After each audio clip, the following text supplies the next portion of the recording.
Ya, kita dengarkan statement dari calon gubernur Jakarta nomor urut 3 Pramono Anung jelang debat Pilkada Jakarta 2024. Jadi salah satunya itu. Mas Bram, kemarin kan sempat sama relawan Ahokers, hari ini kumpul nih, mungkin ada tanggapannya sedikit?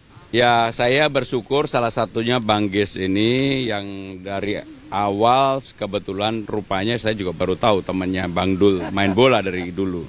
Tetapi memang apapun yang ditunggu-tunggu ini kan relawan pertemuan antara relawan Ahok dan relawan anak Abah. Dan dua-duanya ini sangat loyal dan besar. Dan itulah saya bersyukur karena selama ini saya dianggap yang bisa merangkul semua orang, dan ini terbukti perseteruan yang begitu ini, dan akhirnya bisa sama-sama hadir.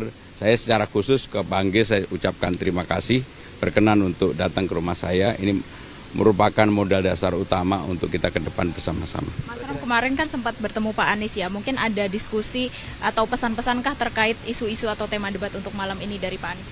Jadi secara pandangan saya dengan Mas Anies nggak ada bedanya. Terutama untuk pemberdayaan warga kota, bagaimana keberpihakan kepada orang tidak mampu, orang miskin. Jadi kalau dilihat hampir semua sosialisasi atau kampanye saya selalu digorong-gorong di akar rumput. Saya nggak pernah yang terlalu menjanjikan sesuatu yang nggak mungkin lah.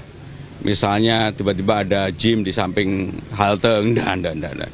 Bagi saya yang paling penting adalah persoalan-persoalan real rakyat yang akan kami selesaikan, saya dan Bang Dul. Bang Dul, silakan Bang Dul. Ini kan kemarin Mas Pram minta diserang, ternyata serangannya banyaknya ke Bang Dul nih. Nah, untuk debat kali ini karena mungkin dia tahu saya yang terkenal. Enggak, artinya begini, saya berterima kasih kalau Bang RK ya bertanya kepada saya. Mudah-mudahan memang karena beliau nggak tahu. Cuman sayang beliau tahu dan beliau salah, itu salahnya itu aja. Enggak, artinya begini, tadi bicara tentang tata kota kan. Jakarta ini kota tua, 497 usianya. Jadi tata kotanya itu sudah sudah tertata. Tinggal kita harus menata masalah disparitas miskin dan kaya. Kekumuhan di Jakarta ini luar biasa loh. Ada wilayah-wilayah memang harus kita segera ekstrim. Masih ada 450 RW kumuh. Nah, itu harus segera kita benahi. Nah, jadi artinya mudah-mudahan Jakarta ini harus berkontinuitas, berkesinambungan.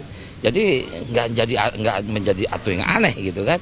Nah, jadi mudah-mudahan itu akan kita coba pahami kepada masyarakat Jakarta bahwa kita akan melanjutkan semua program dari semua gubernur, termasuk juga Bang Anies, karena kita juga baca visi misi Bang Anies, ternyata visi misinya sama. Nah, jadi insya Allah mudah-mudahan malam ini kita bisa jelaskan apa program yang bisa kita kerjakan untuk Jakarta. Ini kan banjir juga jadi masalah tahunan. Nah, apakah sudah ada ini di Jakarta ini cuma 3 dibagi ya.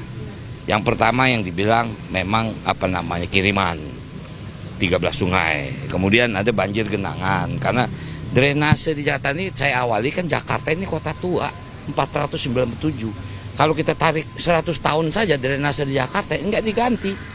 Berarti harus terjadi perubahan drainase. Nah, itulah singkatnya apa yang harus kita lakukan. Nah, jadi termasuk juga air. Air di Jakarta baru 44% penyerapan masyarakatnya untuk 13 juta orang. Ternyata dari mulai kerjasama dengan pihak swasta, hampir 57% itu terjadi kebocoran. Kenapa? Pipanya nggak berganti. Nah, jadi ini juga bagian dari tata ruang. Ini tata kota. Jadi tata kota itu bukan penempatan gedung, tapi dampak dari gedung itu apa? Itu yang saya pahami.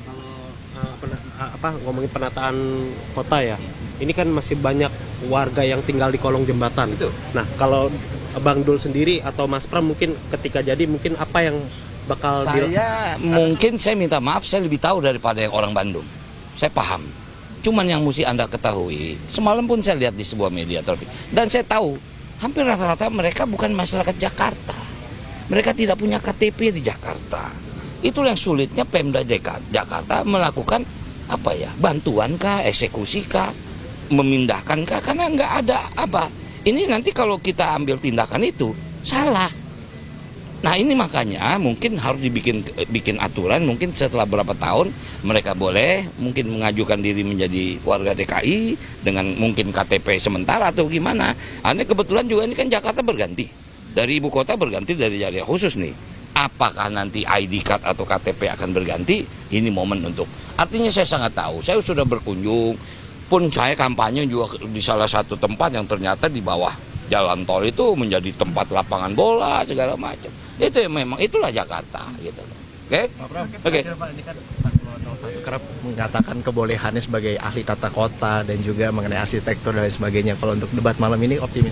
Ya ginilah, Jakarta sekarang ini memang tidak semata-mata butuh ahli tata kota. Yang paling penting Jakarta jangan diselesaikan dengan imajinasi, tetapi dengan keputusan dan kerja keras dan mau menanggung risiko apapun untuk kebaikan warga Jakarta. Saya nggak mau berimajinasi, saya akan bekerja keras.